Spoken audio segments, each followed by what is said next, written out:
I felt the scalding, sticky weight of the liquid before I even heard the cup hit the floor. Dark, bitter espresso bloomed across my white silk blazer like a spreading ink blot, the heat seeping through to my skin. In the sudden vacuum-like silence of the hospital lobby, the only sound was the rhythmic drip, drip, drip of coffee hitting the polished marble. I didn't move. I didn't scream. I just looked down at the ruin of a suit that had been the last birthday gift my father ever gave me.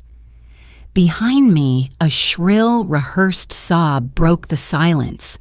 "Oh my God, look what you did! You pushed me, you ruined my custom dress!" I turned slowly.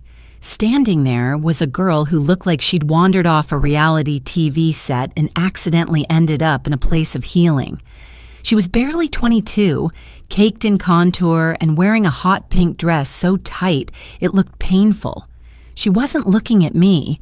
She was looking at her iPhone, which was mounted on a gimbal, the screen glowing with a cascade of scrolling emojis and live heart icons. "Everyone, you saw that, right?" she wailed to her followers, her eyes dry and calculating. "This crazy woman just assaulted a healthcare worker. I'm literally shaking." She looked at me then, her eyes narrowing into a venomous slits. She leaned in, whispering so only I could hear, the scent of cheap perfume and arrogance rolling off her.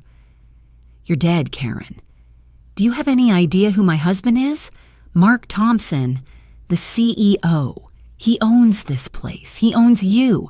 You'll never get a doctor to look at you in this city ever again." I felt a cold, sharp tremor of irony go through me. Mark Thompson, my husband. The man I had spent 10 years building, polishing, and protecting.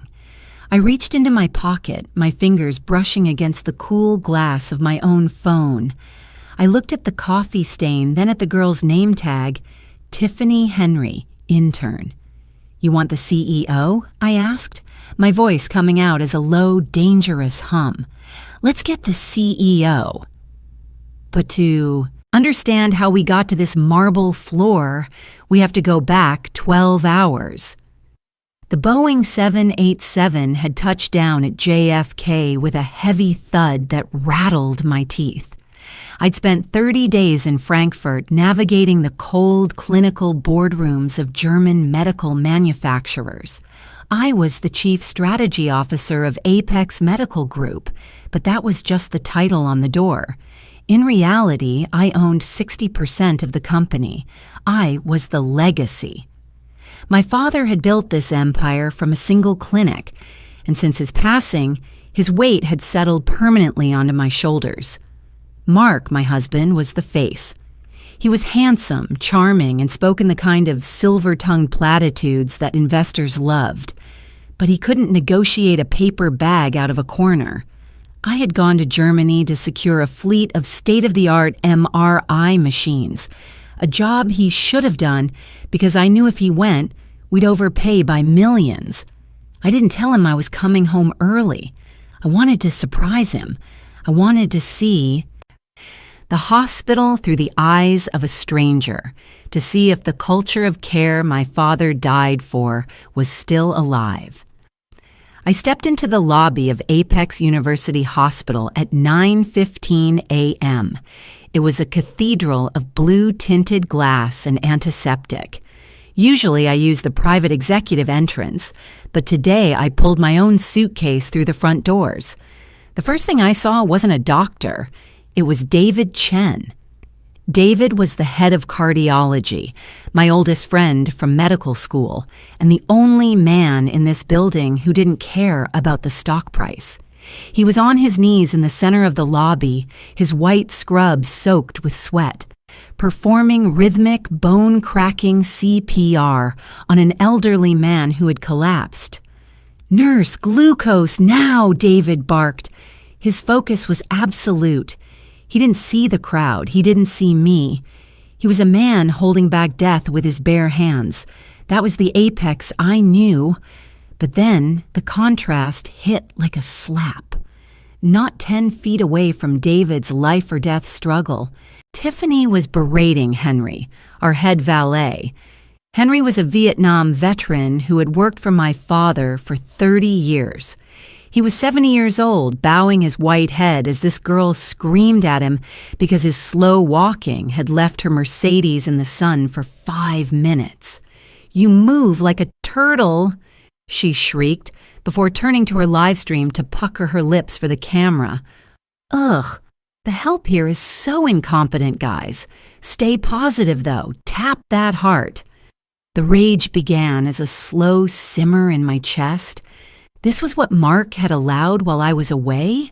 This was the professional standard he'd promised to uphold? I walked over to Henry, placed a hand on his trembling shoulder, and silenced him with a look when he tried to say my name. I turned to the girl. "The workday started over an hour ago," I said, my voice like a scalpel. "You are late, you are out of uniform, and you are harassing a senior staff member. Put the phone away." That's when it happened, the dismissive sneer. The bitter old hag comment to her camera, and then the deliberate lunge. She didn't trip. She turned, checked her camera angle, and slammed her iced coffee directly into my chest. And now, here we were. The crowd was growing. People were filming. David had finished with his patient and was standing up, his eyes widening as he recognized me. He started toward us, his face darkening with a protective fury I hadn't seen in years. "Catherine, are you hurt?" David's voice was a low rumble. Tiffany laughed, a sharp, grating sound. "Oh, you're friends with this loser doctor? Perfect. Mark can fire both of you at once. He's my baby. He bought me this dress. He's going to make me a star." I looked at David. He knew. He saw the coffee, saw the girl, and he saw the betrayal written in the lines of my face. "Don't," I whispered to David as he reached for his radio to call security. "This is a family matter. I want to see this play out." I pulled out my phone. I dialed the number labeled "My Love." It rang 3 times. Mark answered in that hushed, important man. Whisper he used when he wanted to sound busy. "Honey, I'm in the middle of a massive meeting with the Singapore investors. Is everything okay? Did you land?" I put the phone on speaker. The lobby went so quiet you could hear the hum of the air conditioning. "I'm in the lobby, Mark," I said. My voice was devoid of emotion. "Come down, now." "The lobby? Honey, I told you, this meeting is critical for the hospital's future. Go home, take a bath, I'll be there for dinner." "Mark," I interrupted, "your wife just threw coffee on me. She's currently live streaming your secret to 10,000 people. If you aren't down here in 3 minutes, I'm calling Arthur Vance, and we're discussing the $2 million missing from the MRI procurement fund." Silence.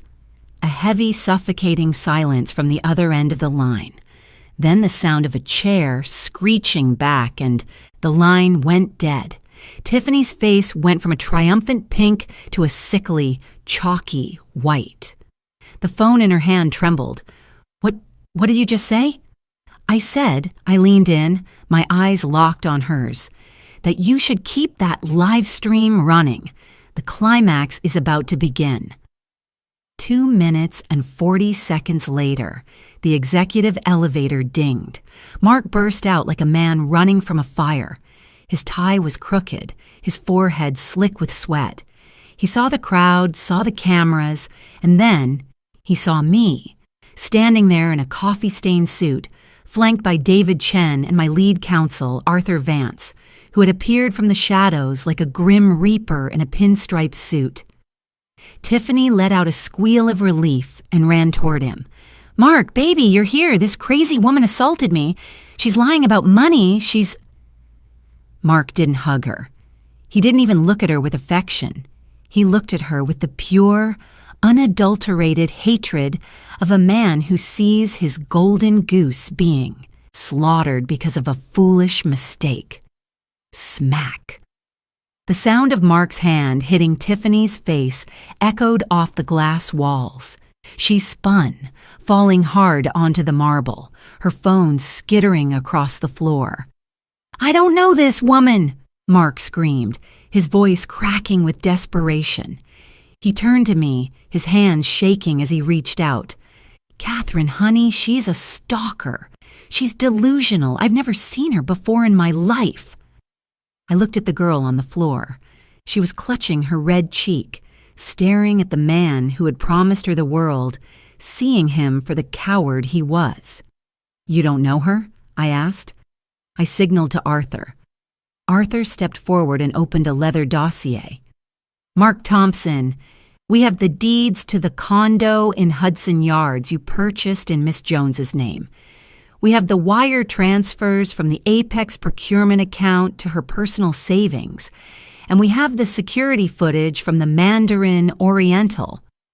Mark's knees hit the floor. He didn't fall. He collapsed. He grabbed the hem of my stained pants, sobbing, his face a mask of pathetic terror. "Catherine, please, it was a mistake. I was lonely while you were away. Don't do this. Think of the children. Think of the company." I looked down at him. I felt no anger. I felt only a profound sense of waste. "The company isn't yours, Mark," I said, my voice carrying to the very back of the lobby. "It never was. You were just a placeholder for a man who actually cared." I looked up at the crowd, at the nurses, the patients, the janitors who had stopped to watch the fall of a king. "My name is Catherine Hayes," I announced, chairwoman of the board. "Mark Thompson is terminated, effective immediately. David Chen is your interim CEO." The guards moved in then, hauling Mark to his feet. He didn't go quietly. He was screaming, begging, a broken man being dragged out of the temple he'd defiled. I turned to Tiffany. She was still on the floor, her makeup smeared with tears, and spilled coffee. "You wanted to be famous," I said, pointing to her phone, which was still live on the floor, recording everything. "Congratulations, you're the top trending topic in New York. I hope the likes were worth the prison sentence for embezzlement." I walked out of the lobby, the clicking of my heels the only sound in the room. David followed me out into the humid New York air. "Catherine," he said, catching my arm. "What now?" I looked at the skyline, at the city my father had helped build. The weight on my shoulders was still there, but for the first time in years, it didn't feel like a burden. It felt like a foundation. "Now," I said, looking at the coffee stain on my heart, "I go home. I change my clothes, and then, David, we fix this hospital." I didn't look back. The sun was setting, casting long golden shadows over the city, and for the first time, the air felt clean. The storm had passed, and though the ruins were still smoking, I knew exactly how to build something better from the ashes,